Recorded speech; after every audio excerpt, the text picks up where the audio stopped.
Panorama group, जो सोचता है वो करता है। आपके अपने सपनों का आशियाना। नमस्कार, सिटी पोस्ट लाइव देख रहे हैं। मेरा नाम वसीर है। जी हां, बीजेपी के 2 मंत्री हार सकते हैं चुनाव। 10 खास सीटों का जानिए क्या है हाल। जो हॉट सीटें बनी हुई है, मेरे साथ श्रीकांत प्रत्युष सर हैं, जो सिटी पोस्ट लाइव के एडिटर इन चीफ है। सर, क्या कौन सी वो सीट है और कौन 2 मंत्री है जो चुनाव हार सकते हैं? देखिए, बिहार विधानसभा चुनाव को लेकर कई एग्जिट पोल के नतीजे सामने आ चुके हैं और सिटी पोस्ट लाइव ने भी अपना एग्जिट पोल जारी किया है और सबके एग्जिट पोल में एनडीए की सरकार बनती हुई दिखाई दे रही है। और सिटी पोस्ट लाइव के 100 से ज़्यादा रिपोर्टर्स के अनुमान के अनुसार सभी सीटों पर क्लोज फाइट है और महागठबंधन और एनडीए के सीटों की संख्या में ज़्यादा फर्क नहीं है। मुश्किल से 10 से 15 सीटें एनडीए के खाते में ज़्यादा आ सकती हैं महागठबंधन से और एनडीए को सरकार बनाने का मौका मिल सकता है। एनडीए को मुश्किल से 130 से 140 सीटें मिलती हुई दिखाई दे रही हैं और महागठबंधन को 100 से 110 सीटें सिटी पोस्ट के एग्जिट पोल के अनुसार। तो 5 से ज़्यादा सीटें एनडीए के खाते में जाती हुई नहीं, 5 से ज़्यादा सीटें अदर्स के खाते में जाती हुई नहीं दिखाई दे रही हैं। मतलब 5 में ही जनसुराज भी है, एमआईएम भी है और निर्दलीय भी है। तो मानकर चलिए कि यही नतीजा है हमारे रिपोर्टर का। और अब आपके जहन में सवाल उठ रहा होगा कि भाई कौन 10 हॉट सीटें हैं जहां पर क्या होने वाला है। जी सर, ये असम कैडर के पूर्व आईपीएस आनंद मिश्रा बक्सर से बीजेपी को जीत दिला सकते हैं सर।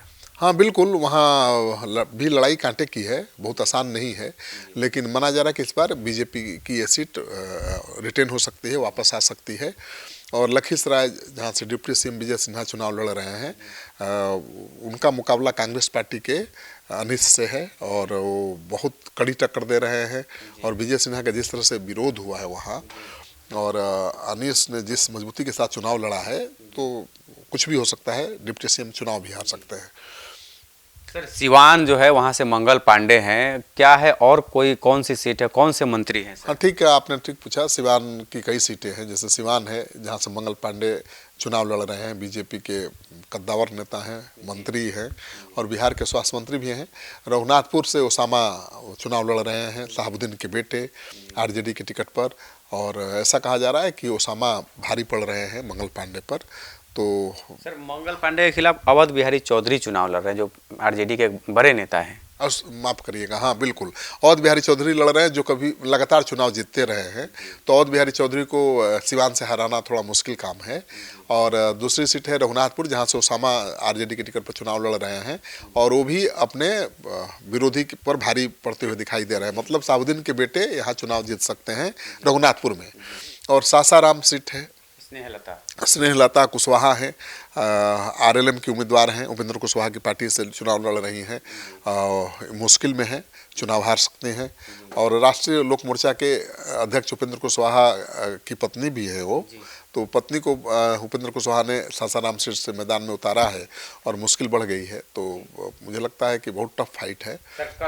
करगहर रितेश पांडे जो है भोजपुरी के सिंगर, वो चुनाव लड़ रहे हैं। हाँ, करगहर सीट बहुत हॉट सीट है, क्योंकि बिहार के जाने माने लोक गायक रितेश पांडे यहाँ से चुनाव लड़ रहे हैं जनसुराज के टिकट पर। भोजपुरी फिल्मों के हीरो और गायक हैं। पत्रकार हमारे जो हैं रिपोर्टर्स, उनके पोल में इस सीट पर बीएसपी जीत सकती है रितेश पांडे की वजह से। कांग्रेस और जनसुराज दोनों की हार हो सकती है, क्योंकि दोनों ब्राह्मण उम्मीदवार हैं, रितेश पांडे भी और कांग्रेस के उम्मीदवार भी। तो दोनों के बीच ब्राह्मण वोटों का बंटवारा हो रहा है और सबसे ज़्यादा ब्राह्मण ही हैं वहाँ। तो इस वजह से मुझे लगता है बीएसपी को फ़ायदा मिल रहा है, क्योंकि वो बीएसपी का भी इलाका है। जो भी उत्तर प्रदेश से सटे इलाके हैं बिहार के, वहाँ बीएसपी का बहुत अच्छा खासा प्रभाव है। बीएसपी जीते या हारे, ऐसे वोटर है जो बीएसपी को ही हर हाल में वोट देते हैं। तो 2 मजबूत ब्राह्मण उम्मीदवारों के मैदान में होने से बीएसपी फ़ायदा उठा सकती है। सर, वारिसलीगंज जो वहाँ से अरुणा देवी बीजेपी की जो कैंडिडेट है, वो उसका क्या हाल है सर? देखिए, वारिसलीगंज से अरुणा देवी लगातार चुनाव जीतती रही है और वो बाहुबली अखिलेश सरदार की पत्नी हैं, बीजेपी के टिकट पर जीत रही हैं। पहले निर्दलीय जीती थी, फिर बीजेपी में शामिल हो गई और लगातार बीजेपी के सीट टिकट पर चुनाव जीत रही हैं। लेकिन इस बार उनका मुकाबला बाहुबली अखिलेश महतो जिनको साधु के नाम से कहा जाता है। यहाँ के दोनों बाहुबलियों का नाम अजीब है भाई। अशोक महतो को साधु कहा जाता है और अखिलेश सिंह को सरदार कहा जाता है। तो दोनों बाहुबलियों की पत्नी आमने सामने हैं। अशोक महतो की पत्नी से मुकाबला है, बाहुबली अखिलेश सिंह की पत्नी से मुकाबला है बाहुबली अशोक महतो की पत्नी का। तो अशोक महतो की पत्नी यहाँ पर भारी पड़ रही है, आरजेडी से चुनाव लड़ रही है। और हमने तो दिखाया ही था कि नवादा में किस तरह से एक मतदान केंद्र पर यादवों ने साइलेंटली कब्जा कर लिया, गांव के ही दूसरी जाति के लोगों को मतदान केंद्र तक जाने ही नहीं दिया, जाने की कोशिश की तो मारा पीटा भी। तो यादव एकदम आर पार के मूड में थे। देखा था सर, आपने लेके गया था उनको, वोटर को। मैंने बूथ पर मतदाताओं को पहुंचाया था जिनको वहाँ आरजेडी समर्थक रोक रहे थे। तो वहाँ आरजेडी ने बड़ी मजबूती से चुनाव लड़ा है, आरजेडी के समर्थक आर पार के मूड में थे। तो इसलिए मुझे लगता है कि इस बार बीजेपी की हार हो सकती है, आरजेडी की वहाँ जीत हो सकती है। सर रुपौली का क्या हाल है, वहाँ से बीमा भारती का क्या हाल है? बीमा भारती चुनाव लड़ रही थी। बीमा भारती तो ऐसे भी बहुत मजबूत नेत्री हैं, पहले जेडीयू में मंत्री भी, जेडीयू से की विधायिका थी, मंत्री भी रही हैं, लेकिन अब वो आरजेडी के साथ हैं। लोकसभा चुनाव भी लड़ी थी, पूर्णिया से हार गई, तीसरे नंबर पर रही। लेकिन अब बीमा भारती फिर से रुपौली से चुनाव लड़ रही हैं। तो मान लीजिए कि आरजेडी की जीत यहाँ से पक्की है। बाहुबली अवधेश मंडल की पत्नी हैं और पूर्व मंत्री हैं बिहार सरकार की। इस बार मैदान में एक दूसरे बाहुबली भी हैं, शंकर सिंह, लेकिन शंकर सिंह तीसरे नंबर पर दिखाई दे रहे हैं। यहाँ लड़ाई आरजेडी जेडीयू के बीच हो गई है, तो थोड़ा मुश्किल भी है कहना, लेकिन मुझे लगता है कि बीमा भारती ही बाजी मारेंगी।